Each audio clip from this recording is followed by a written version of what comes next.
আমরা Subscribe. কিন্তু সবাই যখন এই সরকার চলে গেল তখন ছাত্র জনতার আন্দোলনের ফলে এই সরকার পাওয়ার পরে আমরা কিন্তু একটা জরুরি প্রয়োজন বোধ করেছিলাম যে আমরা একই ধরনের সরকার, যে সরকারকে কেউ ফেসিস্ট বলছেন, যে সরকারকে কেউ নিপীড়ক বলছেন সেরকম আরেকটা সরকার চাই না। সেই ইঙ্গিতটা কিন্তু আপনাদের উপরও ছিল, কিন্তু যে আমাদের যে ভয় ছিল, আপনার কাছে কি মনে হয় না সেই ভয়টা খুব অমূলক ছিল না? আমি দুই একটা উদাহরণ দেই। এই আন্দোলনের আপনাদের সহচর সাবেক ডাকসু ভিপি বা ডাকসু ভিপি নূর থেকে শুরু করে সরকার থেকেও কেউ কিন্তু আপনাদেরকে উদ্দেশ্য করে বলেছেন চাঁদাবাজি, সিন্ডিকেট ইত্যাদিতে আওয়ামী লীগের জায়গাগুলি বিএনপি ও তার অঙ্গ সংগঠনে কেউ দখলদারিত্ব কায়েম করেছে, নিজেরা মারামারিতেও জড়িয়ে পড়ছে।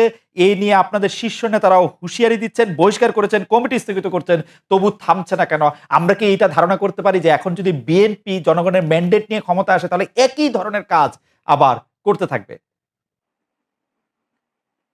একবিংশ শতাব্দীর ইতিহাসে এখনো পর্যন্ত তো নয়, এই শতাব্দী শেষ হওয়ার পরেও হয়তো বা এরকম কোন রক্তাক্ত গণ অভ্যুত্থান পৃথিবী হয়তো দেখবে না।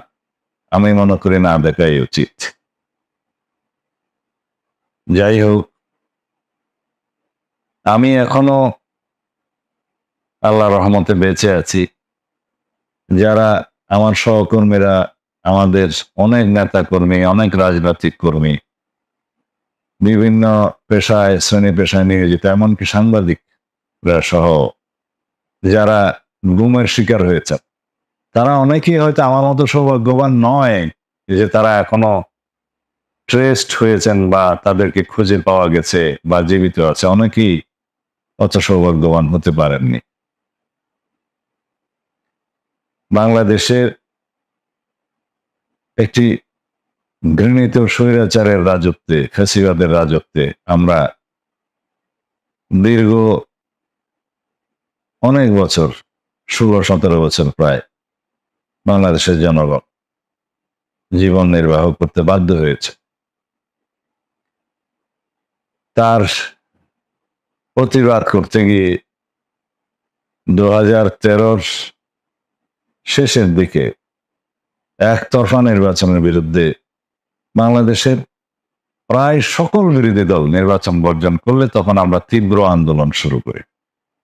এত সত্ত্বেও বিনা ভোটের একটি নির্বাচন করে প্রতিদ্বন্দ্বিতাহীন একটি তথাকথিত নির্বাচনের নাটক করে 153টি সিট বিনা প্রতিদ্বন্দ্বিতায় বিজয়ী ঘোষণা করে এটা সরকার তখন গঠিত হয় 2014 সালের 5ই জানুয়ারি। আমরা তার 1 বছর পরে 2015 সনের জানুয়ারিতে সেই ভুয়া নির্বাচনের বিরুদ্ধে আমরা আবার জনমত সংগঠিত করে তীব্র আন্দোলন শুরু করি। তারই একটা পর্যায়ে 2015 সালের 10ই মার্চ উত্তরার একটি বাসা থেকে আমাকে আইন শৃঙ্খলা বাহিনীর পরিচয়ে কিছু সশস্ত্র লোক সাদা পোশাকে আমার চোখ এবং হাত বেঁধে আমাকে নিয়ে যায় এবং দীর্ঘ 2 মাস 1 দিন, প্রায় 61 ডেজ, 61 দিন আমাকে একটি গোপন কোঠরিতে বন্দি করে রাখে। যে কোঠরিটা ছিল 5 ফিট বাই 10 ফিট, এর বেশি হবে না। তার মধ্যে একটা পানির টেপ এবং প্রাকৃতিক পেশাব এবং পায়খানা করার জন্য, ন্যাচারাল কলের জন্য একটা ছিদ্র ছিল এবং নালার মতো একটা জায়গার মধ্যে সেটা ছিল এক পাশে। সেই রুমে একটা হাই পাওয়ার বাল্ব ছিল, বাতি, স্টিলের দরজা, নিচে খাবার দাবার দেওয়ার জন্য একটু জায়গা ছিল, বাইরে একটি প্যাডেস্টাল ফ্যান চালু রাখতো সবসময় বাতাস আসা যাওয়ার জন্য। এটা ছিল সেই রুমের অবস্থা। এই 2 মাসের মধ্যে আমাকে কোনোদিনই রুম থেকে বের করেনি, কেবল একদিন রুমটা পরিষ্কার করার জন্য, রুমের বাইরে কিছু করার জন্য নিয়ে আসা হয়েছিল। এই অবস্থায় আমি আমার শরীরের সমস্ত জায়গায় চর্মরোগ হয়ে যায়। এই স্কিন ডিজিজ আমাকে এখনো পর্যন্ত ভোগায়, অনেকদিন ছিল। সেই অবস্থা থেকে ৬১ দিনের মাথায় আমাকে বের করে একটা গাড়িতে করে চোখ বেঁধে হাত বেঁধে দীর্ঘ একটা যাত্রা, ৬-৭ ঘন্টা হবে হয়তো, একটা জায়গায় নিয়ে আসে রাখলো, গাড়ি থেকে নামতে দেয় নাই। আমার মনে হলো সেটা বর্ডারের কাছাকাছি কোনো জায়গায় হবে। ঠিক সময়ের অনুমান করে বলতে পারি যে মধ্যরাতের দিকে তারা আমাকে কিছুদূর গাড়িতে কিছুদূর পায়ে হাঁটিয়ে এটা ক্রস করা একটা জায়গা, ওইটাই বর্ডার হবে হয়তো, এবং ওখান থেকে আবার ৩ ঘন্টার মতো বা ৪ ঘন্টার মতো সময় হবে ওখান থেকে গাড়ি চালিয়ে আমাকে ফেলে আসে, হাত বাঁধা চোখ বাঁধা অবস্থায় শিলং এর একটা জায়গা। পরে জানতে পেরেছি ওটা গলফ লিঙ্ক, একটা বড় মাঠের মধ্যে ঘুরে ওখানে নামিয়ে দিয়ে বলে যে ইউ আর ফ্রি নাও। তারপরে আমি চোখের কাপড় খুললাম এবং পথচারী যে একজন ছিল, যে একজন প্রাতঃভ্রমণকারী ছিলেন, তাদেরকে জিজ্ঞেস করলাম এই জায়গার নাম কি। তো তারা বললেন এটা শিলং গলফ লিঙ্ক। আমি আমার অবস্থার কথা সংক্ষিপ্তভাবে বললাম এবং পুলিশকে খবর দেওয়ার জন্য বললাম। তো তারা ভ্রাম্যমাণ পুলিশ টিমকে খবর দিলেন। তারপরে তারা আমাকে থানায় নিয়ে যায় পুলিশ, এবং এর কিছুক্ষণ পরে হসপিটালে নিয়ে গেল। হসপিটাল থেকে তারা আবার থানায় নিয়ে আসে। এর ১-২ ঘন্টা পরে আমাকে একটা মানসিক হাসপাতালে নিয়ে গেল, ভর্তি করে দিল ওখানে, মিম হাউস নামে একটা হসপিটাল। তারা হয়তো মনে করেছিল আমি মানসিক ভারসাম্যহীন একজন ব্যক্তি। আমার পরিচয় পাওয়ার পরে তারা হয়তো এটা বিশ্বাস করতে চায়নি। তো ওখানের মানসিক হাসপাতালের একজন ডাক্তার সাহেব, তাকে আমি আমার পরিবারের ফোন করার জন্য টেলিফোন নাম্বার দিলাম। উনি বললেন যে আমি চেষ্টা করব। তো তারপরের দিন ওই রাত গেল, দিন গেল, তারপরের দিন দুপুরের দিকে তখন তারা আমার ওয়াইফের সাথে টেলিফোনে যোগাযোগটা করতে পারলো এবং আমাকে কথা বলিয়ে দিলেন। এরপরে তো আপনারা সেই ইতিহাস জানেন। তারপরে তারা আমাকে আবার সিভিল হসপিটাল নামে একটা হসপিটালে নিয়ে একটা আমার বিরুদ্ধে মামলা দায়ের করলেন পুলিশ ডিপার্টমেন্ট ওখানে, যে আমি বিনা কোনো কাগজপত্র ছাড়া আমি বর্ডার ক্রস করেছি মর্মে একটা ফরেনার্স একটা মামলা করলেন। ওইখানে হাসপাতালের একটা প্রিজন সেলের মধ্যে তারা আমাকে বন্দি রাখলেন। তারপরে চিকিৎসা করালেন। ওখান থেকে আমরা তখন আমার স্ত্রী ভারতে ওখানে যাওয়ার পরে আইনজীবী নিয়োগ করলে পরে আমরা একটা পর্যায়ে বেইলের ব্যবস্থা হয়। তারপর থেকে দীর্ঘ প্রায় ৯.৫ বছরের কাছাকাছি আমি শিলংয়ে একাকী নির্বাসিত জীবনযাপন করেছি। সেই কাহিনী আপনারা অনেকেই জানেন। নাহিদ, আমি আপনার কাছ থেকে জানতে চাইবো যে যে আন্দোলনে শেখ হাসিনার পতন হলো সেই আন্দোলন সম্পর্কে অন্তর্বর্তী সরকারের প্রধান উপদেষ্টা ডক্টর মোহাম্মদ ইউনূস যুক্তরাষ্ট্রে বিল ক্লিনটনের উপস্থিতিতে একটা অনুষ্ঠানে বললেন যে এই আন্দোলন খুব পরিকল্পিতভাবে চালিয়ে নেওয়া হয়েছে, কিছুই হঠাৎ হয়নি। আমরা আপনার কাছে একটু জানতে চাইবো যে আপনার জ্ঞাতসারে কিংবা অজ্ঞাতে এই আন্দোলন কি শুরু থেকেই কোটার আড়ালে সরকার পতনের আন্দোলন ছিল? বাংলাদেশ যেহেতু একটা অথরিটেরিয়ান রেজিমে ছিল গত ১৫ বছর, একটা ফ্যাসিস্ট সরকার সেখানে ছিল, যেখানে মানুষের মত প্রকাশের কোনো অধিকার ছিল না, ডেমোক্রেটিক রাইটস গুলো ছিল না, মানুষ ভোট দিতে পারে নাই, ভোট রিগিং হয়েছে, গুমের মতো ঘটনা ঘটছে, বিরোধী মতকে দমন করা হয়েছে, বিশ্ববিদ্যালয়গুলোতে টর্চার সেল হয়েছে। ফলে যে কোনো ন্যায্য আন্দোলন নিয়ে কথা বলতে গেলেই সরকারি বাহিনী এবং পুলিশ বাহিনীকে ব্যবহার করে দমন পীড়ন করা হতো।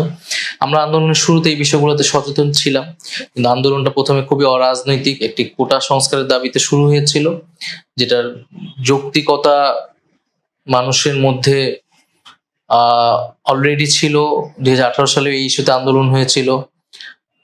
এবং যখন কোর্টের মাধ্যমে এই কোটাটাকে আবার ফিরিয়ে আনা হয়, স্বাভাবিকভাবে শিক্ষার্থীরা খুব ক্ষুব্ধ হয়। তো স্বাভাবিকভাবে আমরা আন্দোলন শুরু করি। প্রথম দিকে তেমন বাধা ছিল না, বাট আন্দোলনের দাবিও মানা হচ্ছিল না। এবং একটা পর্যায়ে যখন আন্দোলন বেগবান হয়, সবাই স্বতঃস্ফূর্তভাবে সমর্থন দেয়, ঢাকা শহরের মানুষ, সাধারণ মানুষরাও সমর্থন দেয়, তখন ছাত্রলীগ, সরকার দলীয় যে ছাত্র সংগঠন, তারা এই আন্দোলনে দমন পীড়ন শুরু করে, নির্যাতন শুরু করে, এবং প্রথম আক্রমণ করে মেয়েদেরকে, যেহেতু মেয়েরাই আন্দোলনের লিডিং পজিশনে ছিল, সম্মুখ সারিতে ছিল, মেয়েদেরকে ঢাকা বিশ্ববিদ্যালয়ে আক্রমণ করা হয় এবং পরবর্তী বিভিন্ন বিশ্ববিদ্যালয়ে, জাহাঙ্গীরনগর, রাজশাহী, চিটাগাং, বিভিন্ন বিশ্ববিদ্যালয়ে আক্রমণ করা হয়। এবং একটা পর্যায়ে যখন এই হামলার প্রতিবাদে, এই নির্যাতনের প্রতিবাদে আবারও মিছিল নামে, তখন গুলি চালায় পুলিশ, এবং সেই গুলিতে আবু সাইদ সহ, ওয়াসিম সহ অনেকেই শহীদ হন। এবং আমরা কমপ্লিট শাটডাউন প্রোগ্রাম ঘোষণা দিই। প্রাইভেট বিশ্ববিদ্যালয়ের শিক্ষার্থীরা নেমে আসে, মাদ্রাসার স্টুডেন্টরা নেমে আসে, এবং শিক্ষার্থীদের উপর নির্বিচারে গুলি চালানো হয়। পুলিশ, র্যাব সহ আইন শৃঙ্খলার বিভিন্ন বাহিনী সেই গুলি চালায়, এবং শিক্ষার্থীরা নিরস্ত্রভাবে সেই গুলির সম্মুখে, অস্ত্রের সম্মুখে তাদেরকে লড়াই করতে হয়েছে। হাজারো মানুষ এটার জন্য জীবন দিতে হয়েছে, এবং কয়েক হাজার আহত হয়েছে। আমরা যারা আন্দোলন নেতৃত্ব পর্যায়ে ছিলাম, আমাদেরকে বিভিন্ন ভাবে হেনস্থা করা হয়েছে, আমাদের পরিবারকে হেনস্থা করা হয়েছে। আমাকে গোয়েন্দা সংস্থা তুলে নিয়ে গিয়েছিল, গুম করে নির্যাতন করেছিল। পরবর্তীতে আমরা যখন হাসপাতালে আমাদের ট্রিটমেন্টে বাধা দিয়েছে। এবং পরবর্তীতে ডিবি অফিসে আমাদের নিয়ে যাওয়া হয়, সেখানে 6 দিন রাখা হয়। নির্যাতনের মুখে আমাদেরকে আন্দোলনের সমাপ্তি স্টেটমেন্ট দেওয়া হয়। এবং তারপরেও যখন মানুষ আন্দোলন করতেছিল, রাস্তায় নামতেছিল, আবার আমরা যখন বের হইছি, আমরা তখন আমাদের আর কোনো উপায় ছিল না, যে এই সরকারকে কোনোভাবে মানার আর সুযোগ ছিল না, যে এই সরকার নির্বিচারে গুলি চালিয়েছে, তার জনগণের উপরে মানবাধিকার লঙ্ঘন করেছে, মানুষের মত প্রকাশের অধিকার লঙ্ঘন করেছে। ফলে বিচার, জাস্টিস এবং রিফর্মের জন্য আমরা ঘোষণা দিয়েছি যে এই সরকার আর থাকতে পারবে না। আমরা শেখ হাসিনা রেজিগনেশন 1 পয়েন্ট ডিমান্ডে আমরা চলে যাই, এবং আমরা ফ্যাসিবাদী ব্যবস্থার বিলোপ করে একটি নতুন রাষ্ট্র কাঠামো তৈরির অঙ্গীকার নিই। আর প্রশ্নটি হচ্ছে যে, এক দফা সরকার পতন আন্দোলনের আগে আপনাদের যে 9 দফা দাবি ছিল, তাতে দলীয় লেজুর ভিত্তিক ছাত্র রাজনীতি নিষিদ্ধের দাবি ছিল আপনাদের, কিন্তু অনেক ক্ষেত্রে সেটি দলীয় লেজুর ভিত্তিক ছাত্র রাজনীতি না হয়ে গোটা ছাত্র রাজনীতি নিষিদ্ধের দিকে আপনারা যাচ্ছেন, এটি একটা কথা। আরেকটি কথা হচ্ছে যে, উপাচার্যদের সরিয়ে দেওয়া হয়েছে, বড় পদগুলিতে নতুন নিয়োগ হয়েছে, 2-3 মাস বন্ধ থাকার পরে ক্লাসও শুরু হয়েছে, কিন্তু ছাত্রলীগের যারা নেতাকর্মী আছেন তাদের লেখাপড়ার কি হবে? তারা তো ক্যাম্পাসে ফিরতে পারছে না। রাজশাহীতে জাহাঙ্গীরনগর বিশ্ববিদ্যালয়ে তাদেরকে পিটিয়ে মারা ঘটনা ঘটেছে। তাদের আসলে ভবিষ্যৎ কি হবে? এই দুটি ব্যাপারটা যদি একটু বলেন। আমরা যখন আমরা এক দফার ঘোষণা দেই, এবং যেটা তখন অসহযোগ আন্দোলন চলতেছিল, তখন থেকেই আমাদের যে এই শেখ হাসিনার সরকারের পরবর্তীতে কি হবে, এবং যেহেতু কোনো রাজনৈতিক নেতৃত্ব দিচ্ছিল না, প্ল্যাটফর্ম ছিল না, ছাত্ররাই বা বৈষম্যবিরোধী ছাত্র আন্দোলন নিয়ে এটা নেতৃত্ব ছিল, এবং সারা দেশের মানুষ তাদের নেতৃত্বেই আন্দোলনটা চালিয়ে যাচ্ছিল। ফলে তখন থেকে আমরা 2-3 তারিখ থেকেই 3-4 তারিখ থেকে আমরা ডক্টর ইউনূসের সাথে যোগাযোগ শুরু করি। আমাদের পক্ষ থেকে আসিফ মাহমুদ, যে এখন স্পোর্টস অ্যাডভাইজার, সে যোগাযোগ প্রথম করে। এবং 5 তারিখে সরকার পতনের পরে তখন সরকার গঠন করা লাগবে, এই দায়িত্বটা আমাদের উপরে আসে। আমরা বিভিন্ন রাজনৈতিক দলের সাথে কথা বলি, আমরা ন্যাশনাল গভর্নমেন্ট করার ট্রাই করি, প্রস্তাব দেই। পলিটিক্যাল পার্টিগুলোর মধ্যে অনেকের সাথে রাজি হয় না। দেন আমরা এমন একজন ফিগার খুঁজতেছিলাম যার নেতৃত্ব সবাই মেনে নিবে, এবং আমাদের কাছে মনে হচ্ছে ডক্টর ইউনূস সেই ধরনের একজন ব্যক্তি, যার একটা আন্তর্জাতিক গ্রহণযোগ্যতা আছে, একটা অর্থনৈতিক ব্যাকগ্রাউন্ড আছে। দেশের এই সময় অর্থনৈতিক সংকটে আমাদের প্রজ্ঞা, জ্ঞান আমাদের কাজে লাগবে, এবং দেশের ভিতরেও তার গ্রহণযোগ্যতা আছে, এবং ফ্যাসিস্ট রেজিমও যেহেতু নির্যাতিত হয়েছেন। ফলে সার্বিকভাবে ডক্টর ইউনূসকে আমাদের কাছে মনে হয়েছে ক্রেডিবল, গ্রহণযোগ্য, অ্যাকসেপ্টেড হবে এই সময় সর্বজনের কাছে। তখন আমরা ডক্টর ইউনূসকে রিকোয়েস্ট করি, উনি প্রথমে রাজি হন না। উনি বলেন উনি পলিটিক্সের লোক না, বাট একটা আমরা দেশের পরিস্থিতিকে বোঝানোর চেষ্টা করি যে ওনাকে এই সময় দেশে অবশ্যই দরকার, এবং তিনি একটা সময় রাজি হন এবং উনি 8 তারিখে ফিরেন এবং সেদিন সরকার গঠিত হয়। আর আমরা অভ্যুত্থানের প্রতিনিধি হিসেবে আমরা 2 জন এবং পরবর্তী 1 জন সরকারের সাথে যুক্ত হই, যে সরকারকে লেজিটিমেসি দেওয়ার জন্য, যেটা হচ্ছে অভ্যুত্থানের স্পিরিট ধারণ করবে এবং কমিটমেন্ট গুলো রক্ষা করার জন্য আমরা সেখানে ছিলাম। গত 7 মাস একটা চ্যালেঞ্জিং টাইম ছিল, প্রতি বিপ্লব হওয়ার সম্ভাবনা ছিল, পুলিশ যেহেতু পুরোপুরি কলাপস করেছিল, ল অ্যান্ড অর্ডার সিচুয়েশন খারাপ ছিল, এবং মানুষের প্রচুর এক্সপেকটেশন, নানা ডিমান্ড নিয়ে নানা ধরনের দাবি দেওয়া আন্দোলন তৈরি হয়েছিল। বাট পরিস্থিতি ট্যাকেল দেওয়া গিয়েছে, যদিও অফিসিয়ালদের মধ্যে, ব্যুরোক্রেটদের মধ্যে পুলিশের প্রচুর আগের রেজিমের লোকরা রয়ে গেছে এখনো, এবং আগের প্রশাসনকে এখনো পুরোপুরি পরিবর্তন করা সম্ভব হয়নি। তারপর আমি বলবো যে সরকার অনেকখানি পরিস্থিতির নিয়ন্ত্রণ নিতে পেরেছে। ডক্টর ইউনূস তার সেই নিয়ন্ত্রণ গভর্নমেন্টের উপরে নিতে পেরেছেন এবং দেশের মানুষ তার প্রতি এখন একটা স্যাটিসফ্যাকশন দেখাচ্ছে।